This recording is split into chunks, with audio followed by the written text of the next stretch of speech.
Hello students, class 10 mathematics chapter 1 real numbers. Real numbers में हमने कुछ चीजें देख ली है, कुछ और देखते हैं।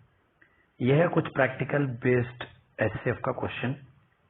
यहाँ पे एक आर्मी कंटिजेंट है, यानी कि एक मिलिट्री का टुकड़ा है जिसमें 616 मेंबर्स है और उनके साथ में बैंड बजाने वाले बैंड है 32 मेंबर्स का।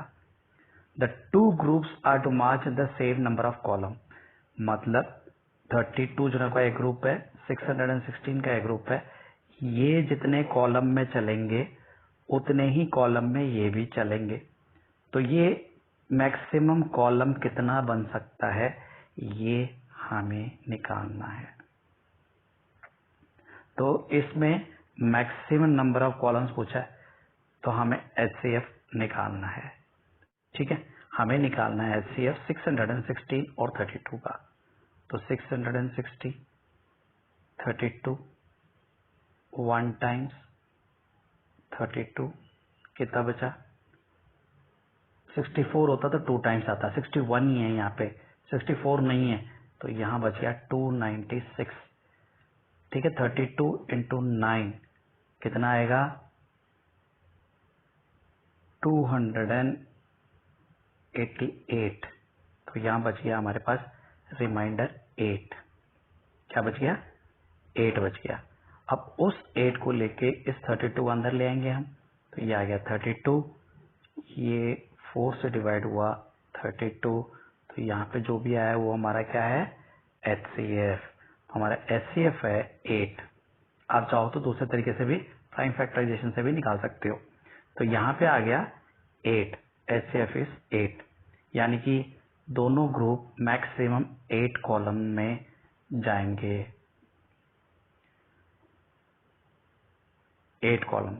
तो 8 4 32 उनका बन जाएगा, और फिर 616 है, उनको भी 8 से डिवाइड करिए। आप कितने आएंगे बताइए मुझे?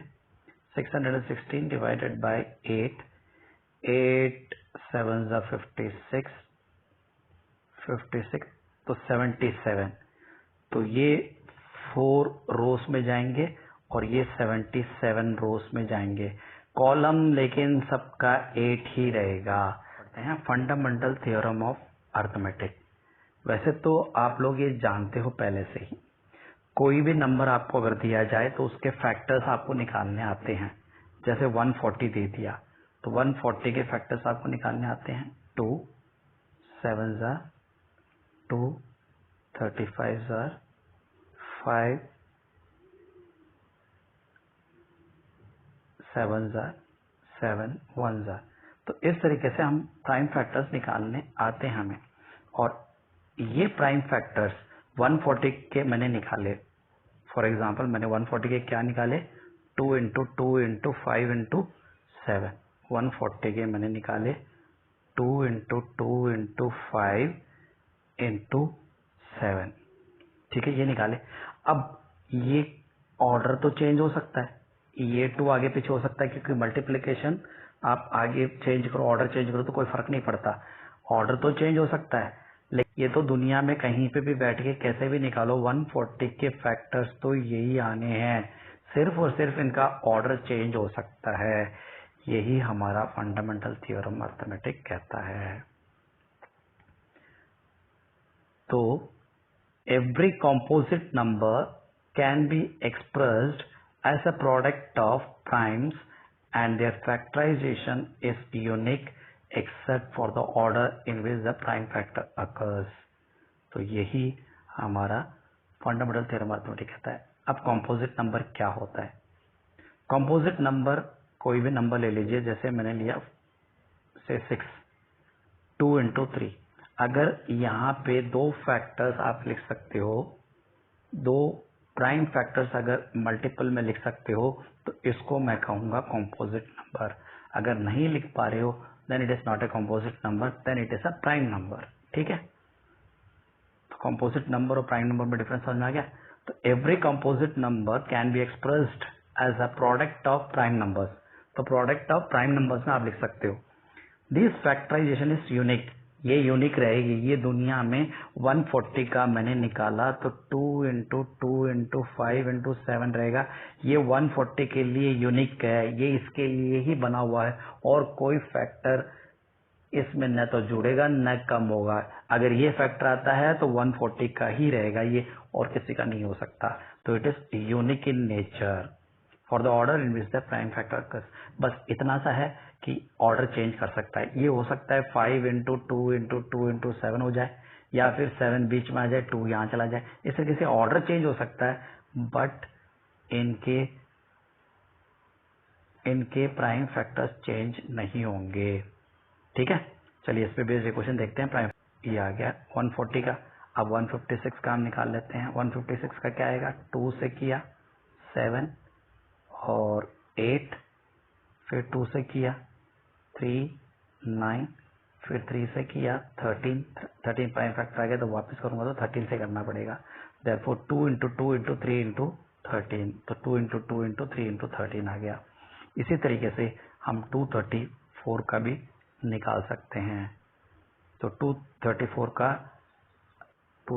का हम निकालते हैं। 2 से गया 1 टाइम 7 टाइम, फिर हमने इसको निकाला 3 से, तो 3 3 9, 27 3 9 27, फिर 3 से किया, फिर 13 आ गया, फिर 13 प्राइम फैक्टर आ गया। तो ये आ गया 2 into 3 into 3, 2 into 3 into 3 into 13।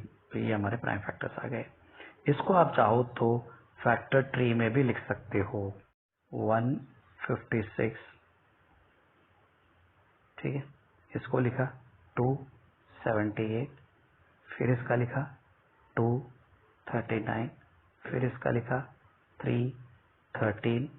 ठीक है, ये इसके कई बार ऐसे क्वेश्चन आ जाते हैं जिसमें प्राइम फैक्टर से निकालने होते हैं, ये गोले लगे होते हैं। फॉर एग्जाम्पल इसमें क्वेश्चन आ गया कैसे, ये 78 को हटा देता हूँ यहाँ पे, और इसकी जगह मैं सिर्फ गोला छोड़ देता हूँ। यहाँ पे क्या आएगा, तो आप इजीली निकाल सकते हो। या तो 156 को 2 से डिवाइड करके यहाँ लिख दीजिए, या फिर 2 इंटू 39 को मल्टीप्लाई करके यहाँ लिख दीजिए, तो आंसर सेम आएगा। तो इस तरीके से 1 मार्क क्वेश्चन आ जाता है कई बार। Next, find the LCM and HCF of the following by prime factorization. तो प्राइम फैक्टराइजेशन से एलसीएम और एचसीएफ निकालना। दो नंबर का तो आप बहुत सारे निकाल चुके हो। Let us see for 3 numbers, combination of 3 numbers, इनका एचसीएफ और एलसीएम निकालना है। तो 24 के फैक्टर तो हमें निकालने आते ही हैं। तो 2 12 2 6 2 3, ठीक है। तो 2 into 2 into 2 into 2 into 2 into 3, ये हमारे फैक्टर आ गए। इसी तरीके से मैंने 15 के निकाल लिए, इसी तरीके से मैंने 36 के निकाल लिए। ठीक है, निकालने के बाद में अब एचसीएफ। अब एचसीएफ निकालने के लिए मैं क्या करूंगा, तीनों ही नंबर के फैक्टर्स को देखूंगा, तीनों में कॉमन क्या है। तीनों में कॉमन है 3, ये दिख रहा है मुझे, तो मेरा एचसीएफ है 3। इसमें सिर्फ और सिर्फ 3 है तीनों में कॉमन। अगर कोई दूसरा नंबर होता तो वो भी यहाँ मल्टीप्लाई करके लिखता। ठीक है, तो यहाँ पे सिर्फ 3 नजर आ रहा है तो मैंने 3 लिखा। तो तीनों ही नंबर में जो कॉमन होता है वो हमारा एचसीएफ है। क्लियर, तीनों नंबर में जो कॉमन है वो हमारा एचसीएफ है। तो यहाँ पे ब्लू कलर का 3 तीनों में कॉमन है, तो हमने एचसीएफ लिख दिया 3।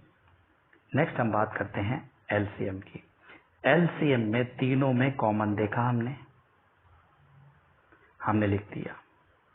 अब दो नंबर के कॉम्बिनेशन देखिए, पहले 24 और 15 देखिए, दोनों में कुछ कॉमन है क्या। 3 तो पहले हो चुका है इसलिए उसको भूल जाइए। जो नहीं हुआ उसमें से है क्या, नहीं है। 2 इंटू 2 इंटू 2 है, ये 3 है, यहाँ पे 1 है, कोई कॉमन नहीं है। तो इसको 24 और 15 को तो भूल जाइए, इसमें तो कोई कॉमन नहीं है।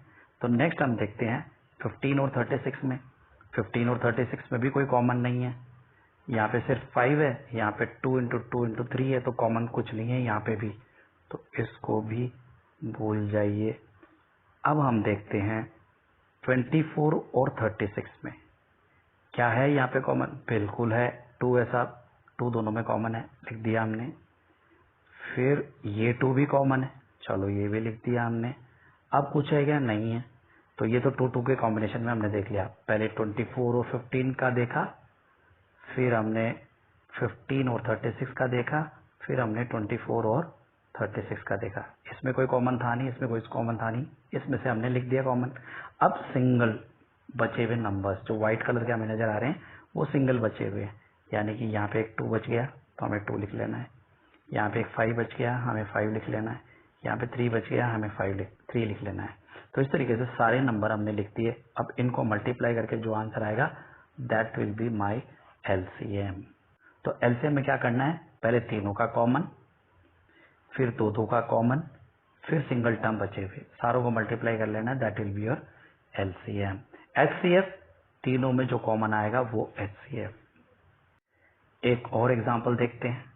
देखिए यहाँ पे हमारे पास 3 नंबर है, सॉरी ये 24 नहीं है 84 है।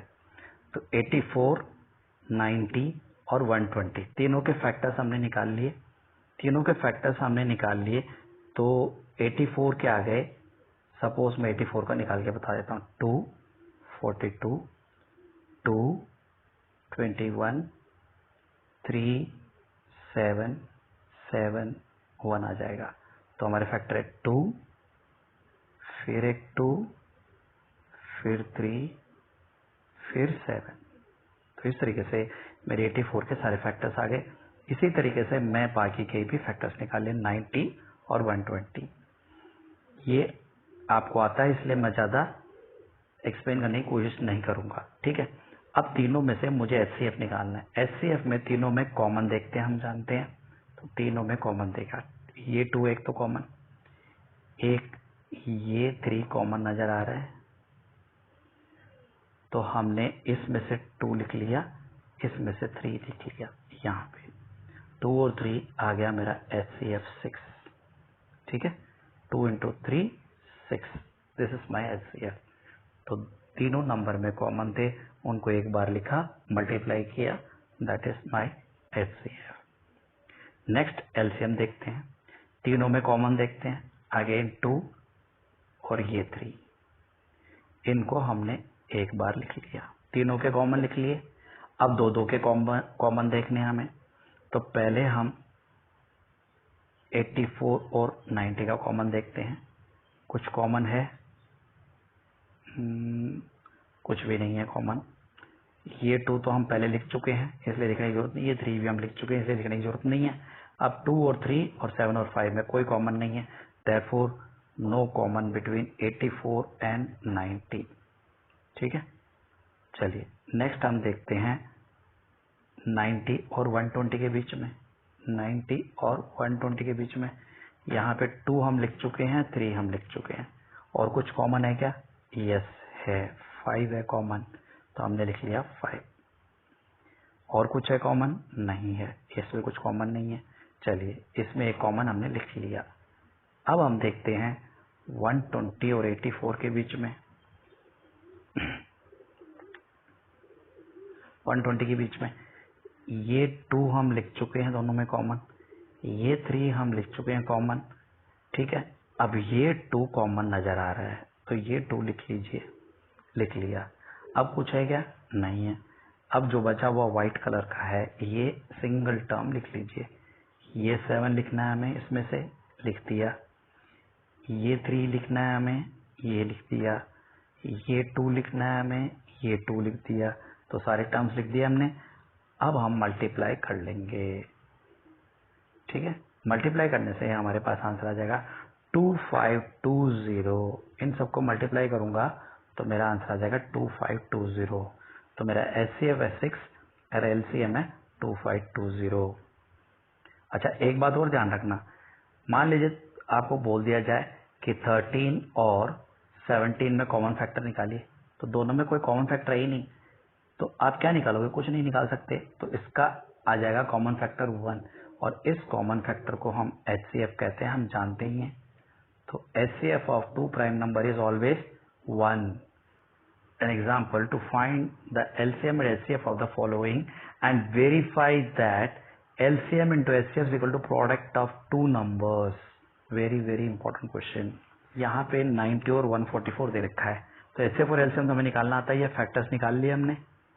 ठीक है, दो नंबर है, दोनों में कॉमन है, वो तो हो जाएगा HCF.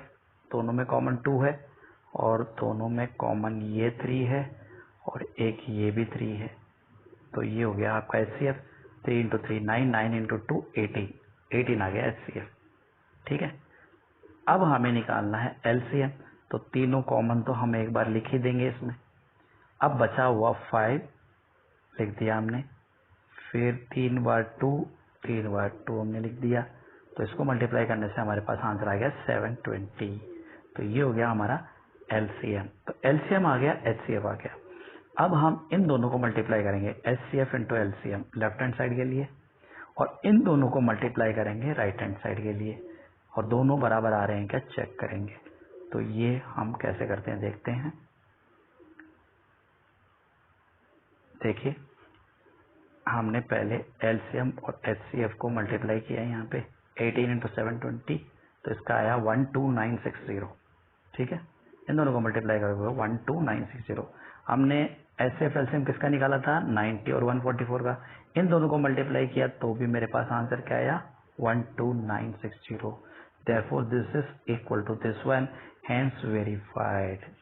Prove that there is no natural number for which 6 power n ends with digit 0.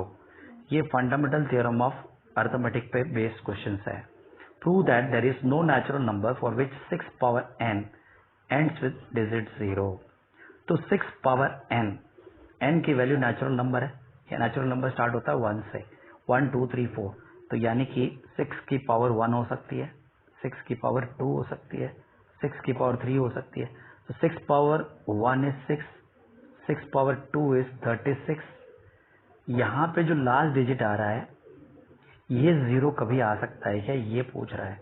तो 6 पावर 3 इज 216.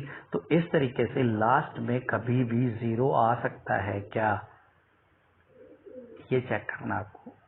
तो कैसे करेंगे, ऐसे एक एक नंबर लिख के तो नहीं देख सकते अपन. तो हम इसको फंडामेंटल थ्योरम ऑफ अर्थमेटिक से प्रूव करेंगे.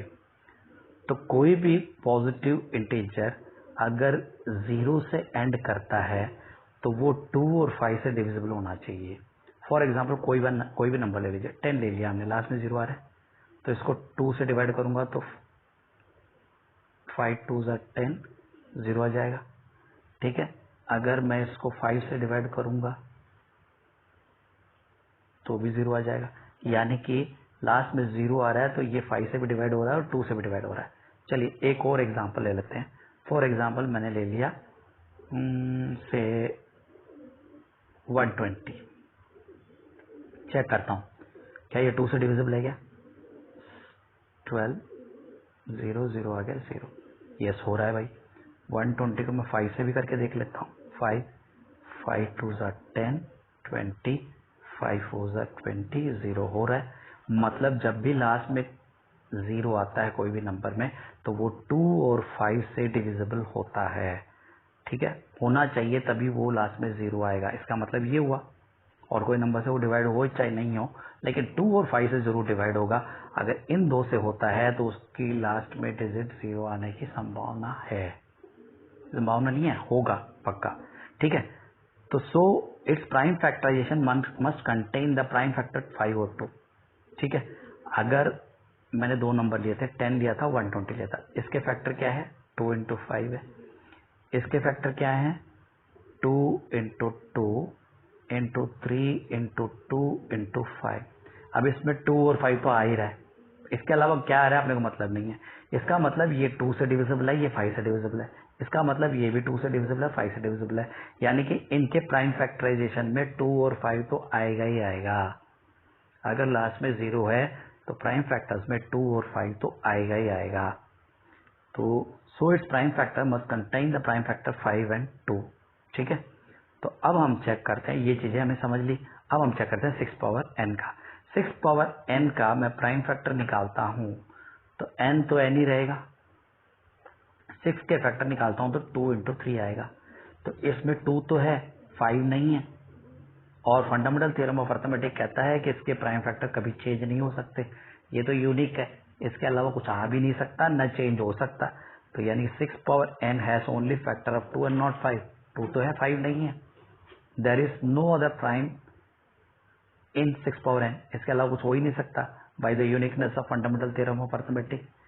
ठीक है, अगर इसके अलावा कुछ नहीं हो सकता तो इसमें 5 नहीं है, इसका मतलब ये कभी 0 से एंड नहीं हो सकता। तो अब हम there is no other prime in 6 power n by the uniqueness of fundamental theorem of arithmetic, 5 cannot be factor of 6 power n for any n। 5 हो ही नहीं सकता इसका फैक्टर, n के कोई भी वैल्यू हो उससे कोई फर्क नहीं पड़ना है। hence 6 power n cannot end with digit 0 for any natural number n। तो इसलिए 6 पावर n कभी 0 में एंड हो ही नहीं सकता, चाहे n की वैल्यू आप कुछ भी ले लीजिए। अंडरस्टूड?